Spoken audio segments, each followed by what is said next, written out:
Vous avez besoin de partager des fichiers avec vos élèves et vous n'avez pas d'option autre que vos mails, alors vous êtes tombé sur la bonne vidéo.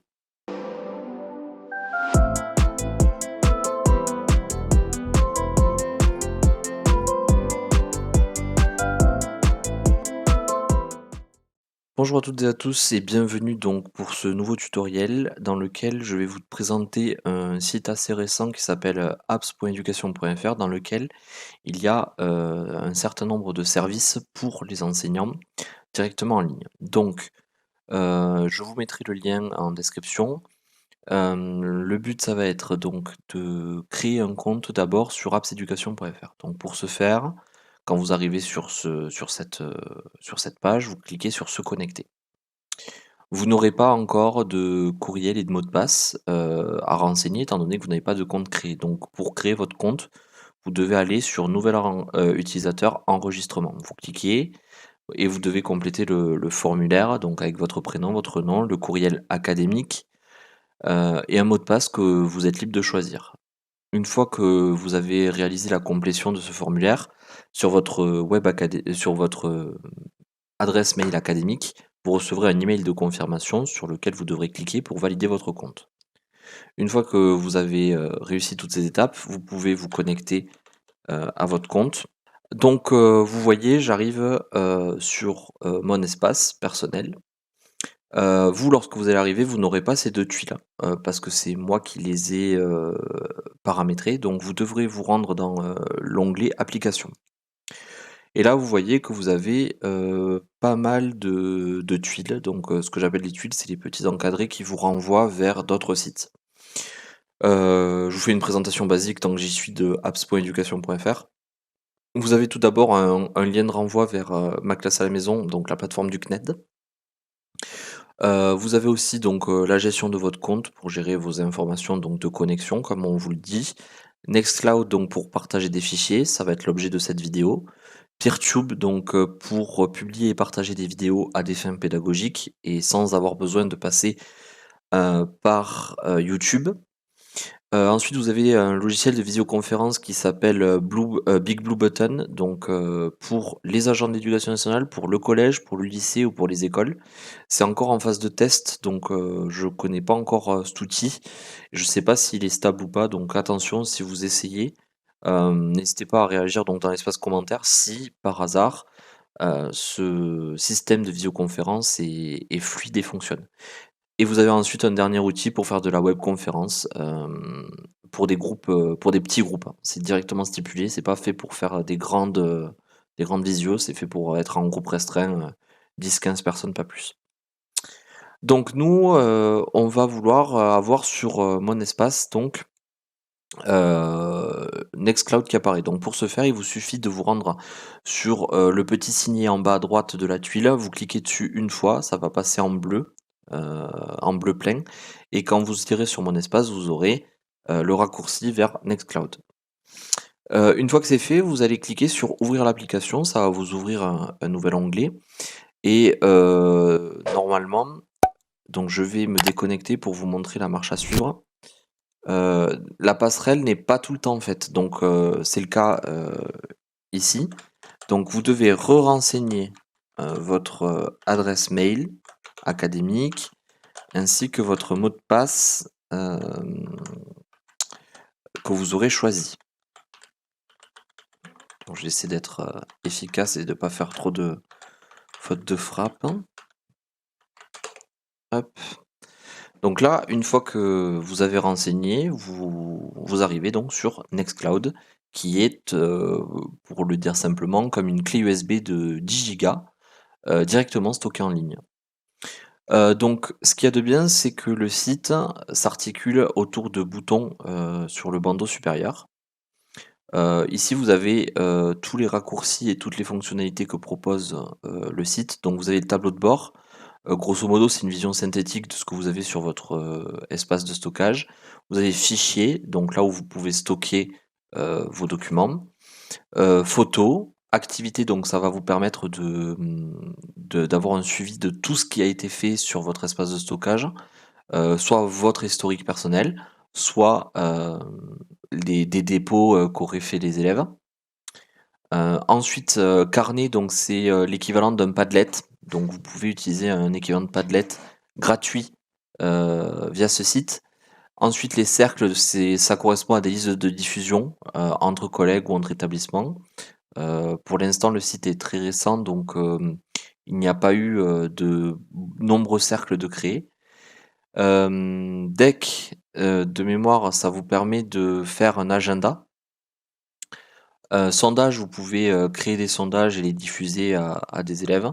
Donc soit vous créez un sondage, soit vous avez participé à des sondages. Voilà.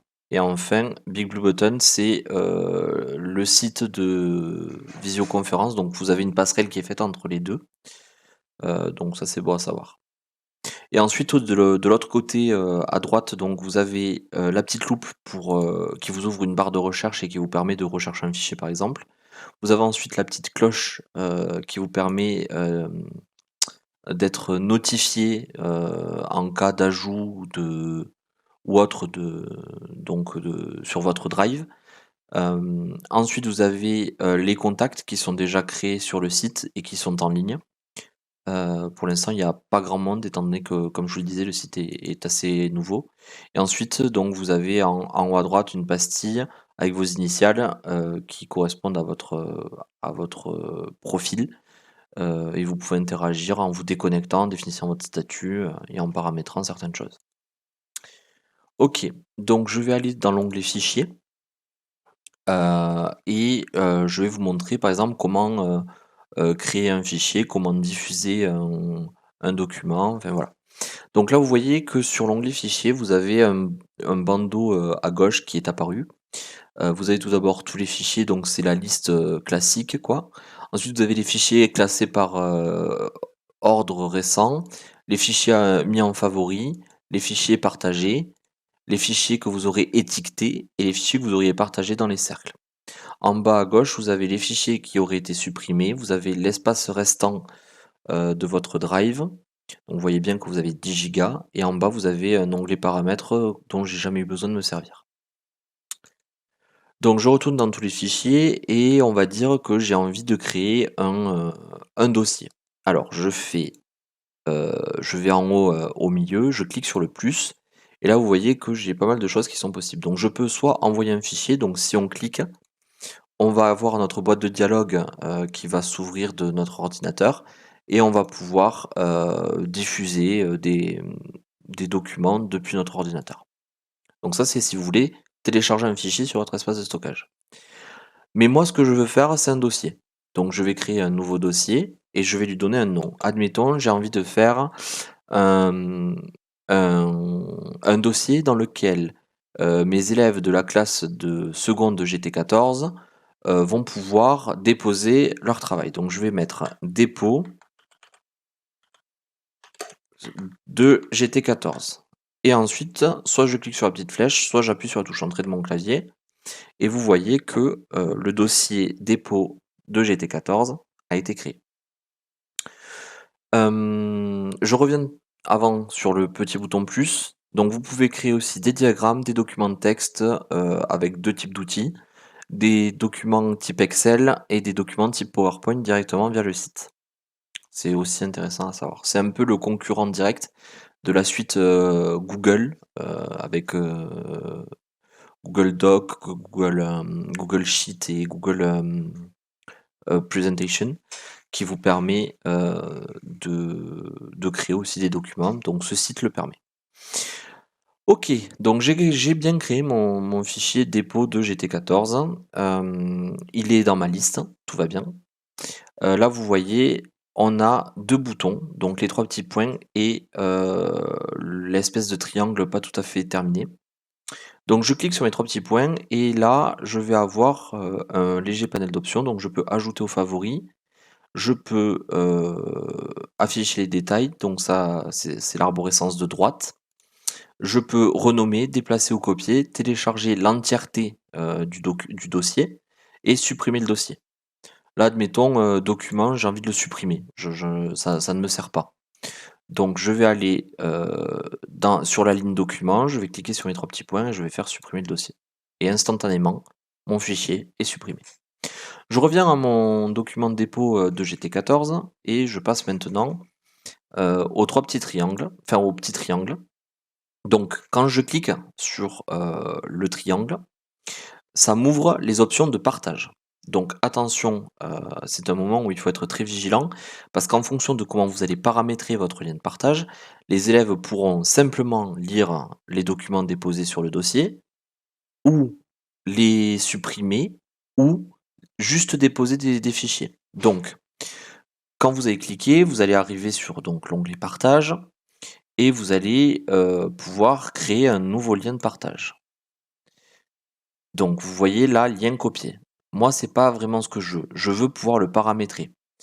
Donc je clique sur mes 3 petits points et donc là, j'ai un panel d'options. Donc là, si je dans l'état, le lien que j'ai créé, c'est un lien de lecture seule. Cela veut dire que les élèves pourront simplement consulter un fichier, mais en aucun cas ils ne pourront déposer ou supprimer ce fichier. Si je clique sur autoriser l'ajout et la modification, j'admets la possibilité que les élèves puissent, importer et supprimer des documents depuis un fichier créé sur le site. Donc admettons vous simplement, vous faites comme là, moi je fais un document de dépôt pour des contrôles. Hem, c'est pas très judicieux de choisir cette option étant donné que, un élève qui aurait, envie de perturber un peu ses camarades pourrait très bien, se connecter sur mon espace de stockage et supprimer la copie de tout le monde. Donc c'est pas du tout ce que j'ai envie qu'il se passe. Donc moi, qu'est-ce que je vais faire? Je vais faire simplement dépôt de fichiers, envoi uniquement. Donc ça va permettre aux élèves de simplement déposer des documents, donc leur copie numérique, afin que moi je puisse y avoir accès. Donc moi je clique sur ça et je vais avoir, d'autres choses. Donc je peux, masquer le téléchargement, je peux protéger par un mot de passe pour éviter, que le lien se diffuse, à toutes mes classes. Par exemple, je vais dire, dans le message de diffusion que je donnerai à mes élèves, je vais dire: «Bon, pour accéder à cet espace de dépôt, vous devez remplir le mot de passe suivant». Donc c'est très simple, vous cliquez, vous n'avez plus qu'à renseigner le mot de passe. Et ensuite, vous pouvez, chose très pratique, définir une date d'expiration. Donc, en fait, le lien va expirer, passé cette date et donc les élèves ne pourront plus déposer de fichier étant donné que le lien ne sera plus valide. Donc ça peut être hyper intéressant si on fixe une date butoir et qu'on n'a absolument pas envie qu'elle soit dépassée. Donc pour ce faire, vous cliquez sur le calendrier, vous sélectionnez la date qui vous intéresse. Et ensuite, une fois que vous avez tout configuré comme vous voulez, pardon, vous cliquez sur ajouter un autre lien. Et là, vous avez 2 liens, donc attention, si vous avez un doute, vous cliquez sur les 3 petits points. Donc là, c'est mon lien en lecture seule, c'est pas celui que je veux. Moi, c'est mon lien dépôt uniquement, donc c'est bien ça, c'est mon lien dépôt uniquement. Donc j'ai identifié, c'est le deuxième de ma liste. Il me suffit de cliquer sur, le bouton juste à côté. Quand on passe la souris juste par-dessus, on voit copier dans le presse-papier. Donc j'ai eu des questions aussi au niveau du presse-papier. Donc le presse-papier équivaut à la mémoire instantanée de l'ordinateur. Donc en gros, vous cliquez une fois, vous allez avoir le tic vert qui apparaît et ensuite quand vous serez sur Pronote, vous n'avez plus qu'à faire clic droit, coller et vous aurez votre lien qui apparaît.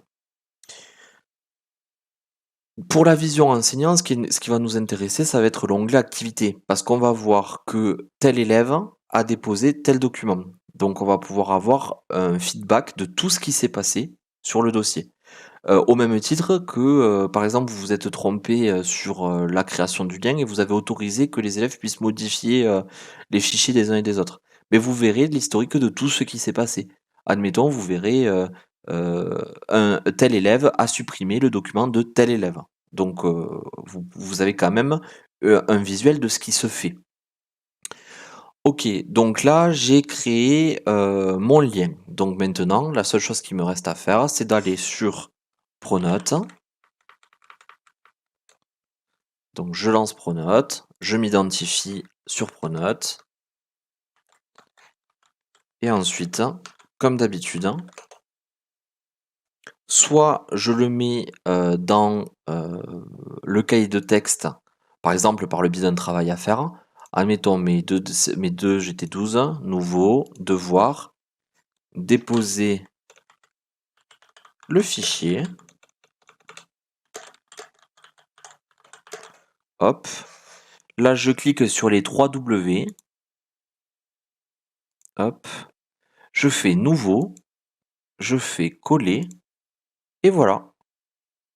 Et ensuite, je fais fermer. Vous voyez le lien qui apparaît. Et vous n'avez plus qu'à valider. Et c'est bon, c'est prêt. Donc ça, c'est si vous voulez passer par un travail à faire. Donc là, je vais supprimer parce que c'était pour l'exemple. Admettons, vous avez envie de le diffuser autrement. Donc communication sur Pronote. Et vous faites information et sondage ou discussion, comme vous préférez. Moi, j'aime bien passer par information et sondage. Diffusion, diffuser une nouvelle information. Classe groupe, vous choisissez les ou la classe en question. Vous cochez élève, vous mettez un titre à votre message. Hop, coller, espace. Et voilà, vous avez votre lien. Vous n'avez plus qu'à valider. Et les élèves n'auront qu'à cliquer et ils atterriront sur le drive. Donc c'est très très simple. Donc là, je vais fermer de sorte à pas faire de bêtises. Ok. Donc moi je recommande vraiment l'utilisation de ce site parce que déjà c'est un outil institutionnel, gratuit, sécurisé. Il y a, une veille qui est mise en place par les services du rectorat. Donc si vous avez des problèmes, vous pouvez contacter, les services, compétents. Heu, les serveurs sont réglés en France, enfin sont en France, donc ça veut dire que en cas de problématique, d'intrusion ou toute autre problématique d'ordre juridique que vous pourriez, rencontrer, vous serez, dans des lois françaises. Donc ça simplifiera grandement, heu, les démarches que vous pourriez malheureusement être amenés à devoir entamer, bien qu'elles sont limitées, hein. Hem et enfin, Heu, ce qui est, heu, ce qui est important de savoir, c'est que ce site est OK avec les RGPD, ce qui n'est pas forcément le cas de Google Drive étant donné qu'il n'y a pas de sauvegarde, des informations pour des redistributions à d'autres sites ou à d'autres, infrastructures. Ici, tout est bloqué à, la boîte, enfin au service apps.education.fr, donc un service développé par le rectorat pour les enseignants. Donc vous êtes vraiment tranquille d'un point de vue sécurité sur internet, vous pouvez y aller, si j'ose dire, les yeux fermés. Donc voilà, j'espère que vous aurez trouvé, une quelconque forme d'utilité à cette vidéo. Je vous remercie de l'avoir consultée, je vous souhaite une bonne utilisation de Nextcloud.